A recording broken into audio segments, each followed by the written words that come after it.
Support us by subscribing, ring the notification bell, press all, and thumbs up. Thank you. First of all, I want to welcome you all to the White House and thank you for coming. Thank you for your service to others. And with that, I will turn it over to the President of the United States. Thanks for being here, everybody. This is important, and I appreciate you being willing to come and tell your stories. I wanted this to be a conversation about what the impact of the $1,400 that our plan has for every American out there, and to make sure that I understand what you think is important about it, if you think it's important. And I also want to, people you're about to meet, millions of people who are going to help with this, I think, with this check. That's going to make a big difference in terms of their lives. And people in the country are hurting right now with less than 2 weeks from enhanced unemployment checks being cut out. And 7 million kids don't have enough food. 13 million people are behind in their rent. And the American Rescue Plan, I believe, and according to the polling data, the vast majority of Americans believe is essential to giving them some help and to turn it around. And I think it's going to provide immediate relief for millions of people that are going to be able to use it in a very constructive way and also grow the economy in the process. But it's essential getting kids back to school safely. It is also getting a lifeline to small businesses, many of whom, 400,000, have gone under, affecting entire communities. And it is clearly necessary, a lifeline for getting the upper hand against COVID-19 and getting under control. That isn't some academic discussion. It's about you. It's about people like you and families I grew up with all over America. And, you've all lived lives of service. You not only have taken care of yourself and your families, but you've lived lives of service to help other people as well. And so, again, this isn't an academic discussion. You deserve our thanks and our support. And I'm going to hand it back to Cedric so we can hear from you all while the press is still in here. Well, thank you, Mr. President. Today we're joined by 3 outstanding Americans that exemplify what America stands for, and especially your values, which is service to others. And first we have Ms. Alma Williams. Ms. Williams is a paratransit driver. She transports disabled Americans every day. She has 4 wonderful children, and her youngest is in the process of applying to college. The other 2 are in college, and 1 is on her way. So Ms. Williams is close to being an empty nester. Then we have George Kerr, who served in the United States Navy for almost 8 years, served on 2 Air Force carriers, and he volunteers, but also is starting a nonprofit small business to help people with substance use issues and health and harm effects. And he has, which you mentioned earlier, the unfortunate experience of having a house that burned down, and I know that you know that experience very well.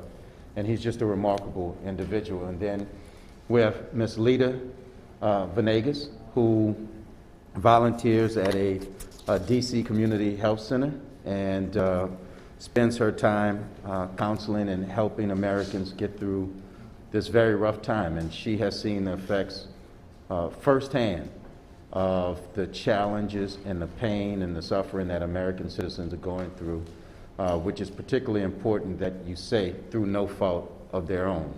And with that, Mr. President, I'm going to turn it back over to I'll turn it over to Ms. Williams so that she can tell us about what she thinks about the American Rescue Plan.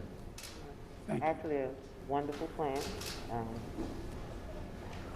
As well as being a paratransit operator, I'm also a union rep for the ATU. ATU. Yes, sir. And, just hearing the things that, my coworkers go through is devastating.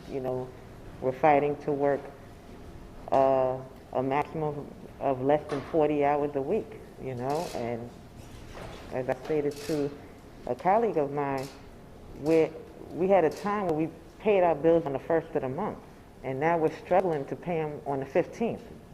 Just And you're to still avoid- employed. Yeah, you know, and it's just a hard time financially, mentally, emotionally, like across the board for children, adults, you know.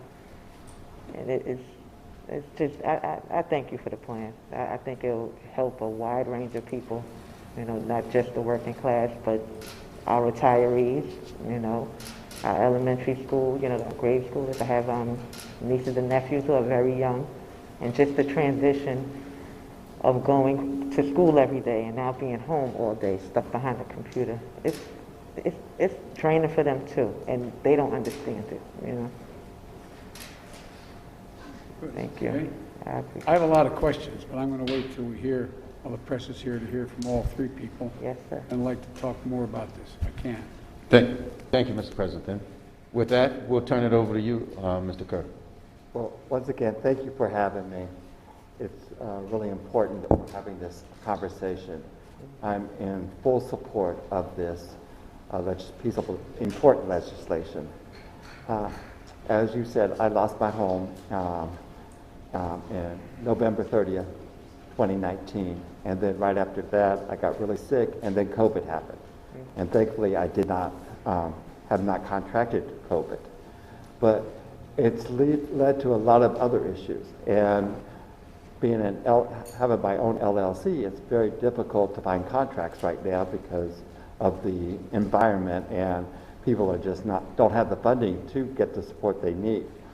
And so I do a lot of work with different organizations. One of them is Mary's House for Older Adults, where we have a reach out and touch someone who talks to seniors, LGBTQ seniors, about isolation and being in contact with them. And so mental health is just a real important, and I'm glad to see there's a lot of money in there for mental health services because it's incredibly important. And at the same time, my community, the LGBTQ community, is under attack on a constant basis. And we need to, the trauma that's around there, needs to be addressed. And I'm hoping and praying that you will be able to sign into law the Equality Act. So am I. Thank you. Then last but certainly not least is Ms. Lita Venagas. Well, first of all, thank you so much. Thank you for allowing Mary Center, you know, on behalf of Mary Center, being me here, you know, to share the story of the many, many families that we have served during this pandemic. You know, for those of you who don't know Mary Center, we're a community health center. We are a federally qualified health center, and we serve over 60,000 families in the DC region. So we have been in service for 33 years. I've been with Mary Center for 19 years. And I guess we've seen it all, especially during this pandemic. The beauty of Mary Center, the way I said, is that we have this unique model, Mr. President, that really tackles all the issues of our families. It's not only medical. We provide social services, behavioral health, educational services.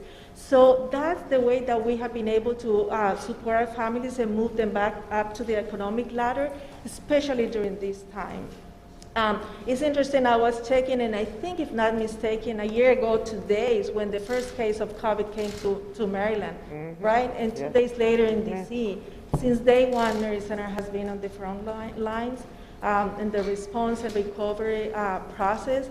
So far, we have done more than 20,000 COVID tests. A lot of them, unfortunately, have been positive.